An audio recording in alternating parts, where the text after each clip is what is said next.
දැනගන්න ඕනේ මට තාත්තා කෝ කියලා. අඩුමගාන තාත්තා මරලා තිබ්බා නම් අද මම ආවිල්ලා මේක හින්නවා කියන්නේ මේ සිංහල කතා කරන්න පුළුවන් කියන්නේ මගේ තාත්තා නිසා.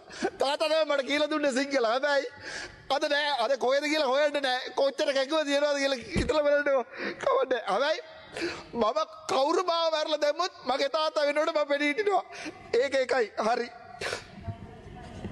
තව එකක් කියන්න 2024 ජූන් වල මාව අයින් කරගත්තා ඇඩ්මින් පෝස්ට් එක GMO ස්ට්‍රයික් කරලා මාව ඇඩ්මින් කරා හිරේ දැම්ම දවස්තාවකට මේකයි මම හිරේ ගියේ මන්නාරම හොස්පිටල් එක අම්ම කෙනෙක් මැරලා ඉන්නවා කියලා රාහට බලන්න ගිය නිසා අද වෙනකන් ඕගොල්ලෝ මට මොනවද කරලා තියන්නේ මට මාව දවස්තාවකට මේ හිරේ දැම්මා මම හිරේ ගියේ මගේ වෙනවටද නෑ ලෙඩ කෙනෙක් කිරි දීලා ඉන්නකොට මැරුණා එතකොට මාව ට්‍රාන්ස්ෆර් කරා චාර්ජරි හොස්පිටල් එකෙන් මේකේ කවුද කලින් හිටපු ඇමති කවුද මේ කේලිය රඹුකල නෑ කේලිය රඹුකල වෙන්න බෑ මේ කේලිය රඹුකල හරිද එතකොට මම ආව පේරාදිනිය දැම්මා පේරාදිනිය දාලා ඉවරලා මම එක දවසක් අම්ම කෙනෙක් මැඩුවා කියලා හස්බන්ඩ් මට කතා කරා මගේ වයිෆ් මරුණා බබාට කිරි දෙනකොට කියලා එතකොට මම රාට ගිහිල්ලා මන්